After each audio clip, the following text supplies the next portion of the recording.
Crypto is a ticking time bomb. Something is wrong. The crypto charts are not looking good right now, despite the fact that two incredibly bullish pieces of news got announced in the last few days. The US Federal Reserve announced that they would lower interest rates, and on top of that, they announced an end to QT and a potential for future quantitative easing. This should have ignited the crypto bull market once more, but it didn't. As well as this, presidents from the United States and China have been meeting to discuss a huge trade deal, one that again has caused problems throughout this crypto bull market so far, and if that deal was signed, we would likely see a significant push higher in the markets. That deal sounds like it's about to happen, and yet the markets are not looking great. But this one thing will be fixed, and this one thing will move out the way, and when it does, a tidal wave of liquidity will flood into the crypto markets, exactly like it did in 2017, exactly like it did in 2020 and into 2021. We will see the same kind of bull market, but probably even on a bigger scale than we saw before. But right now, it doesn't feel like it, does it? So allow me to explain exactly what's going on behind the scenes and tell you why you probably shouldn't be as panicked and worried as you are. Do me a favor, hit the like button. Let's get on with it. Now guys, before we dive in and find out about the one thing that is holding us back right now, that's causing you a lot of fear and anxiety, and I'm going to promise you that that one thing will get out the way very soon and reignite this crypto bull market, the one that we've all been waiting for. Just a quick disclaimer. Nothing I say in this video is financial advice. Everything I say is for entertainment purposes only. If you wish to invest in crypto, you should understand that it's risky and you can lose money. So don't risk money that you can't afford to lose, and always do your own research before investing in anything. Oh, and by the way, down below are different affiliate links for exchanges and services that I use. If you use those links, I will make a small commission, but at no expense to yourself. Now that we got that out of the way, let's crack on with it. Now guys, I know what the F is going on. People are angry, people are fearful and worried right now, and I fully understand where you're coming from. We had two majorly positive news announcements that you may not even understand just how positive those events were this week that have resulted in the crypto market going down a bit. Bitcoin went down to $106,000. Yeah, it's bounced a bit off of this support line that it's been above for the last 18 months, but it still caused panic to set in across a lot of altcoins. Ethereum came down to around $3,600. XRP not looking particularly good either, sitting at around $2.48. Sui having a pretty rough time of it, now sat at $2.38. And coins like Aether, one of my biggest bags right now, my highest conviction bag, seems to be having a world of pain. So why is that? Why is this happening to us? How can it be happening to us when this news was supposed to save us and send the markets back higher? Well, here's why. You see, that news that happened this week truly is incredibly bullish for crypto. Let me explain why that is and why we're still being held back. You see, what happened this week, we had a US Federal Reserve meeting. The US Federal Reserve announced that they were going to reduce interest rates. This should be bullish for crypto because it means borrowing money is cheaper. It allows banks and institutions, etc., to invest more money back into businesses, into other investments. This ultimately creates more liquidity. On top of that, those who've been buying bonds, treasuries, etc., are now earning less money. And many of them are borrowing money, maybe at like 4% or so, to try and make higher yields back. But now they're only going to be making like 3.75%, so they're running at a loss. They're now forced to go down the risk curve to more risky assets. That's why we're seeing the stock market reacting quite positively to that news. Nvidia, the world's largest company right now, an AI company, has been surging to all-time highs pretty much week on week forever, it seems. And as well as that, many other major stocks are also seeing some incredibly good times. And yet crypto seems to be going down. It doesn't make sense. So was that news really bullish? Well, yeah,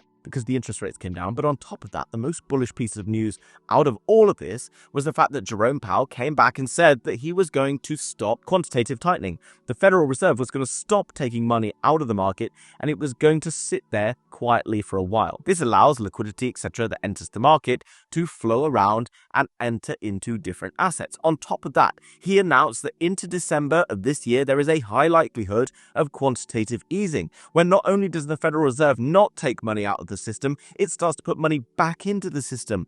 You've seen those memes of the money printer, Jerome Powell pumping it out. That is exactly what he's talking about. This very thing drove the bull markets for crypto back in 2017 and 2021. And guess what? It will do it again once this one thing is out the way. And don't worry, I'm going to get to what that one thing is shortly. What else have we seen happen this week that should have had a very positive result for crypto? Well, you've probably been aware over the past year or so, we've seen a lot of tariff drama coming in because of Donald Trump, who probably many of you loved back in November when the crypto markets were pumping, when he won that US election, only to now be blaming him and his family for crushing the crypto markets. They've wrecked us all.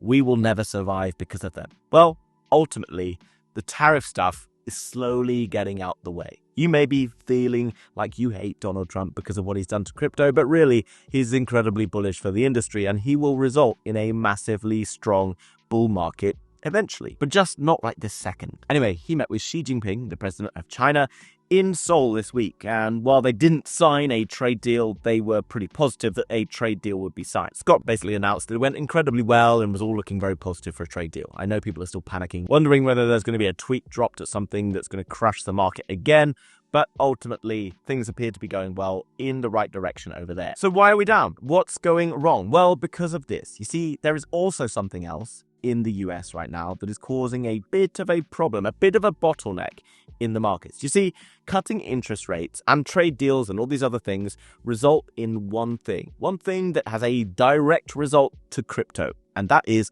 liquidity flows. Now, liquidity is effectively money, okay? When there's more money in the system, it makes sense that crypto goes up. And while people are like, well, retail are not here because they don't have the appetite after that $19 billion liquidation event, and $19 billion got taken out of the market.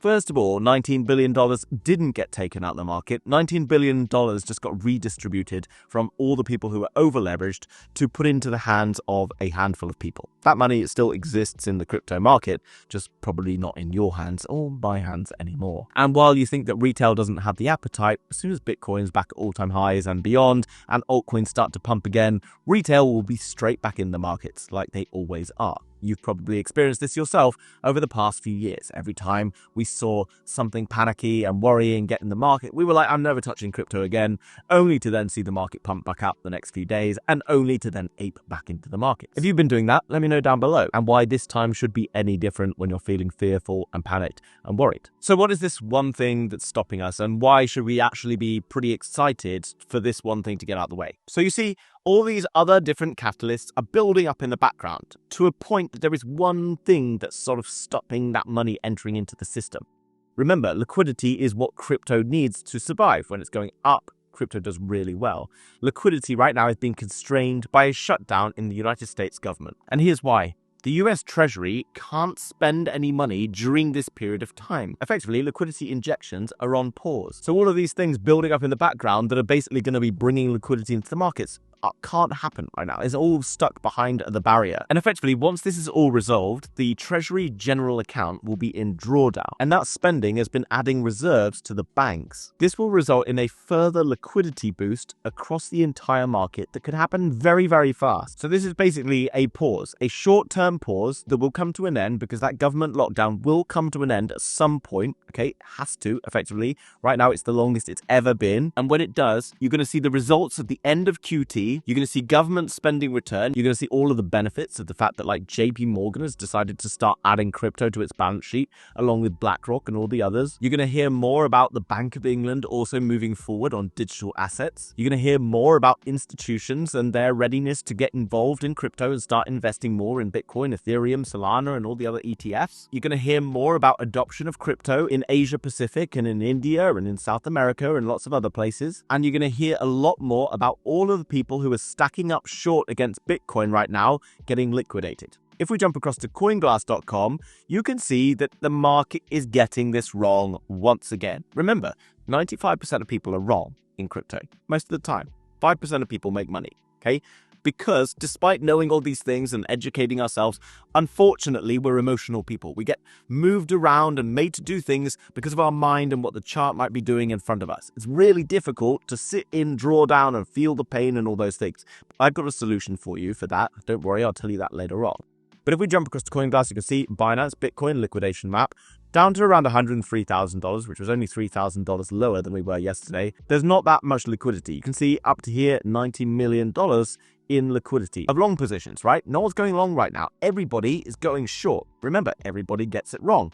$4.5 billion near enough is in short positions. All of these guys are banking on this price going lower and lower and lower. Guess what happens? The market makers, the media, and everyone who's controlling the market is looking at this, licking their lips. Why? Because as soon as that major catalyst, like the drawdowns, get pushed out the way, suddenly the price can move higher. And when that happens, all of these short positions, which are effectively borrowed money in sells, get flipped and turned into buys. This adds fuel to the fire. And that's why every single time we've gone from a period of fear and worry to a time where we're starting to look forward and getting excited, the price moves very, very fast. You can see, looking at a Bitcoin chart, that this happened here, and it happened here, and it happened here, and also here, and also here, and also, yeah, it's going to happen next. Okay, it will happen next. When that happens, I don't know, because I don't know when the government shutdown is going to end in the US, right? Effectively, that's your catalyst.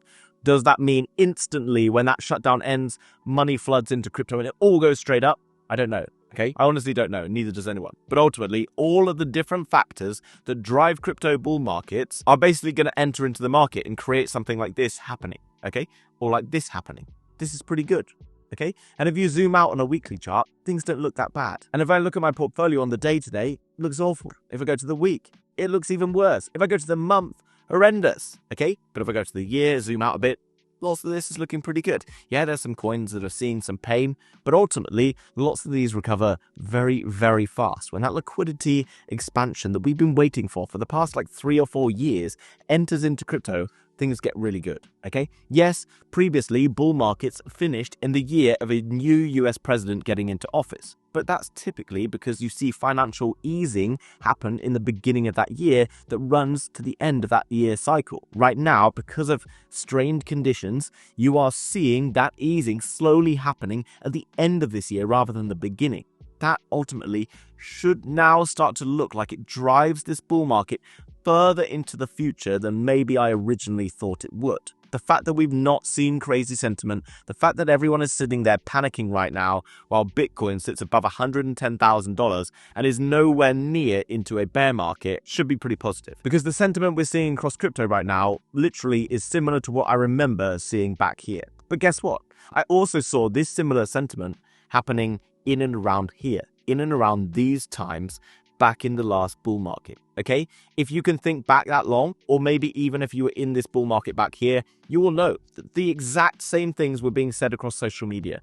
No, Bitcoin can't go up any higher. There's no retail here. They're not hungry enough. No, we won't have an altcoin season because this is going to be a Bitcoin only season like before, or there's too many altcoins and all these things. There is a lot of altcoins, but guess what? In the last bull market, there was way too many altcoins as well. And still, the main altcoins, the ones that were building treasury, that had significant money in the bank, were always ripping incredibly hard when the Bitcoin dominance fell off a cliff, like it did in 2017, like it did in 2021. And guess what? Altcoins with strong communities, good utility, will do the exact same thing at some point, very soon. And when that happens, I'm not really that fast. While it's painful and worrying that my biggest bag, pretty much, which is Aether, sits all the way down here, I'm all right with it because it's now giving me another chance to get in.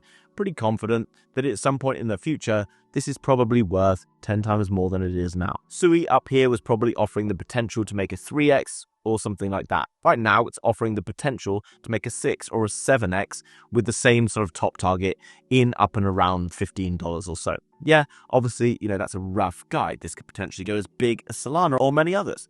Remember, in the last bull market, just before it ripped, Solana came down around 80%, only to then go up 250 times. So it went from being worth $1 to being worth $250. Mana Decentraland came down around 65%. And guess what? After that, it went up about 560 multiples. So if you put in $1, it would have turned into $560.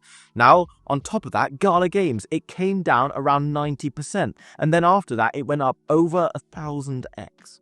Over 1,000x. And around the time it had come down, guess what people will say? No altcoin season. Crypto is over. The bull market's over. The same stuff. Now, I'm not promising by any means that altcoins and all the altcoins that I'm holding are going to go up 10, 50, 400x, whatever. I'm just hoping that they have high utility, and I'm probably putting myself in the right place off of the research and stuff that I've done. And if you want to know more about the research and things that I'm doing and which altcoins I'm choosing, then make sure you subscribe to the House of Crypto, because I will continue to educate you and hold your hand through this bull market so that you stop making the mistakes that the majority of people make, because they're all emotional and it's really difficult to remain unemotional, but the only way to do it is through education. Now, guys, since we saw that major liquidation event in the markets the other day where Ethereum went down here and we went all the way down here, you can see in the last few weeks or so since then, the market has been chopping around. Some altcoins not looking so good. Bitcoin's kind of been going sort of sideways, not really doing anything. Ethereum also going kind of sideways and down. So if you've been opening long trades or anything in the time being, you've probably been making some losses. If you bought on spot, you've probably also been making some losses and not really seeing any particular returns, but you ultimately want to hold and see more upside. I get it. But one thing I did that I've been using over those past few weeks is a few different trading bots. And as you can see, despite the fact that Ethereum has been going sideways and in fact is actually down from when I entered, $205 down on my position here, I've actually banked over $1,800 in profits. And that's because I'm using this grid bot that looks like this. Effectively, every time the price is going down, it's buying the market, and every time it's going back up, it's taking some profits. So even when Bitcoin and altcoins are chopping around like this, I'm able to take some profits off the table, de-risking myself. You can see that this one down here, Sui, is in a bit of a loss here, but I've started to take some profits on it here. Bitcoin started to take some profits, and the trade itself is in profits. Now, I've been opening up a lot of these bots, and if you want to go learn how to copy these bots, I've actually made a Telegram group, which you can join. It's linked down below. It's absolutely free. And in there, I've made a full tutorial on how to get involved in these trading bots. You can set up these trading bots with just a couple of clicks so that you can copy my bots, because eventually, when the market starts to move in a positive direction, all of these will flip into profit. And on top of these flipping into profit, you can see that we have been locking in grid profit. And just think about how powerful this could have been during a period of time like last year, where Bitcoin went up to around 71k on March the 11th, 2024, only to then go sideways until October. So from March to October, it went sideways. Imagine if you'd bought into Bitcoin here, effectively you would be at break even until September. So from February to September is around 7-8 months, you would have been sat at break even. But if you had a trading bot that was buying here, selling here, buying down at this low, selling at this low, buying down here, selling at this low, you get the picture. It's going to be banking tons and tons of profits. Okay, effectively, this is how these bots work. You use a grid system. You can move the grid up as the market goes higher and higher, and you're effectively banking profits, whether the market's going sideways, down, up, whatever it is. Okay, this is the easiest and best solution I've found. I've been testing it out. I will show you exactly how it works, and you can check out in the group. Everyone else is in there as well, and you can ask them how profitable they've been, find out more about what's going on. Don't just take my word for it. Go and see how the people in that group are finding things. Guys, I hope you enjoyed today's video and found it useful. Do me a favor, hit the like button, subscribe, and I'll see you very soon in another video. Bye-bye.